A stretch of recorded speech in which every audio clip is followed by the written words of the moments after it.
From Wish TV and the All Indiana Podcast Network, this is the Business, Equity, and Opportunities Podcast with Scott Sander. Welcome to the Business, Equity, and Opportunities Podcast. I'm Scott Sander. On this episode, we have a success story to share. For the last 26 years, TechPoint has honored tech innovators and development leaders at the annual Mira Awards. It is an opportunity to salute the most innovative people and companies contributing to Indiana's tech ecosystem. We've selected the Resilience Award winner, NIDA ANSARI, to highlight as our success story. Every business is unique and has a target audience. If you own or manage a business, Circulus Digital Media can help you connect and grow your customer base with turnkey digital solutions that are nimble, offering best-in-class results, service, and support to reach a bigger customer base, allowing you to pinpoint a specific audience down to the smallest details. Get outside the city, the state, span the globe. Put Circulus Digital Media to work for you. Get started now at circulusdigital.com. That's circulusdigital.com. Introducing Instagram teen accounts, a new way to keep your teen safer as they grow, like making sure they always have their seatbelt on. All right, buckle up. Good job. New Instagram teen accounts, automatic protections for who can contact your teen and the content they can see. This is Business, Equity, and Opportunities. Success Story. It was extremely unexpected, an honor. I was humbled. There were 16 other nominees who had stories equal to mine. Everybody's got one.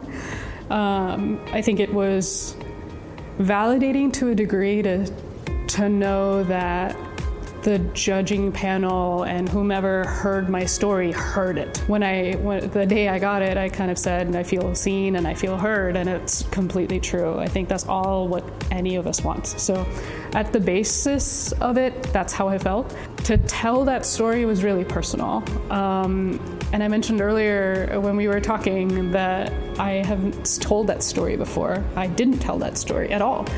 To a degree, I don't know if I felt like it wasn't relevant, but it turns out that it is. It's a part and parcel of who I am. It's a huge part of my experience. It took me 19 years to become a citizen. That's a large swath of my life. It predicated what jobs I took. It predicated where I lived. So in no small way, it also predicated whether or not I kept the job, because if I didn't, I would have had to go back home to Pakistan, where I had never meaningfully lived.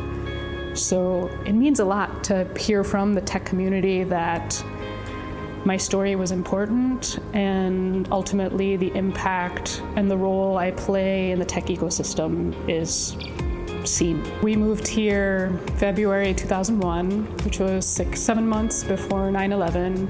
We moved here with a different plan in mind. At the time, you could become a citizen within a few years of having jobs and being productive members of the community. We also moved as a Pakistani family from the Middle East to right outside of DC. And so when 9/11 happened, I'm 7 months in, I don't know what's happening. I hear and see it on the news, but I meaningfully don't know how it's going to affect our lives. We got to a point where you heard about it. We had neighbors across the street who had their home raided. The Patriot Act changed a lot of things for us. It changed my immigration path. I ultimately then ended up becoming an international student at a private school in Southwest Virginia called Roanoke College. Academically, my plan didn't change. I was a chemistry major, but I found myself in rooms talking about things that I didn't expect to be talking about. All I wanted to do was, I was here to go to school and get a job and do normal things, and I was being asked to represent myself in a way that I didn't know how. So I had an identity thrust on me in a way that I didn't ask for, but I also didn't know how to wear. And I think that's part of the reason why I haven't talked about it until recently, because when you're an immigrant in that way, you kind of are coming here for a different life. And when you come here, you're like, all right, I'm here, let's go. You roll your sleeves up and you work. But when unexpectedly you're put into a room and asked to represent, or asked to lay low, or asked to be less or more of something that you didn't know you were to begin with, that becomes a different conversation. That becomes a formative period in your life in a way that no one asks for. I moved here and I'm now college educated multiple times over, right? Immigrant, there are folks here that don't have that benefit. There are people here that are specifically in Indianapolis. We have a large refugee community here. That informs a lot of what I do outside of work. I'm on the board of the Immigrant Welcome Center. We're doing our biggest fundraiser is coming up on April 17th called Live Local, Think Global. We hope our community comes out to kind of share stories and hear about immigrants and refugees that are in the Indianapolis community making meaningful difference to the Indianapolis community. A lot of immigrants and a lot of refugees, in fact, pay taxes and are economically viable members of this community in a way that we don't always appreciate. So we're hoping to highlight that in a bigger way.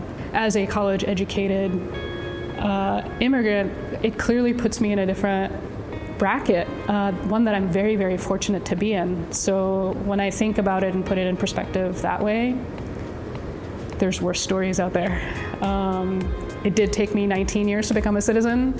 My brother still isn't one. So even within my core nuclear family, we're in different places. So that's not something I can shut my eyes and not think about.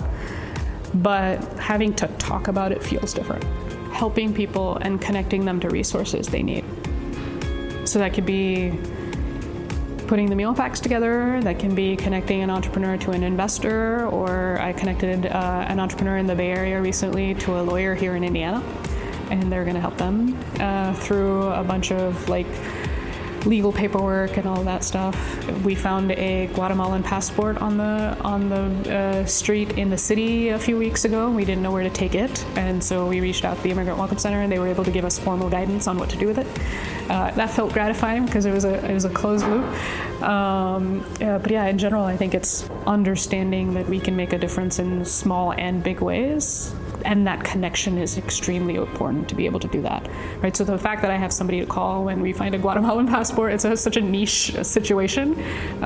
We were able to help that person out, hopefully, right? But that ripple effect, that butterfly effect, it extends pretty far and wide when we think about geographies. If I'm able to pack a meal here that eventually gets distributed to somebody in South Sudan, the fact that I've helped in any measurable way, whether it's putting a grain of rice into a bag, been able to put food on the table for a family in South Sudan or Yemen or Pakistan, there's nothing better, honestly. Our thanks again to all the contributors who joined us for this episode of the Business Equity and Opportunities podcast. We hope you found it enlightening, useful, and inspiring. You'll find more information about the show on our website, BEOshow.com. You can watch Business Equity and Opportunities Sunday mornings at 10 on Wish TV or live stream it through wishtv.com. Each week we provide 7 full segments with topics ranging from how to get started and how to access capital to the day-to-day running of your business and questions about accounting and bookkeeping. We feature business news and trends and always share a success story from one of our contributors. Join us next time for more insights into the world of small business. Be sure to sign up for our Business Equity and Opportunities newsletter to get even more valuable, up-to-date information. And if you have any questions or you'd like to be part of our show, please email us. The address is beo@wishtv.com. We'd love to hear from you. I'm Scott Sander. Thanks for listening.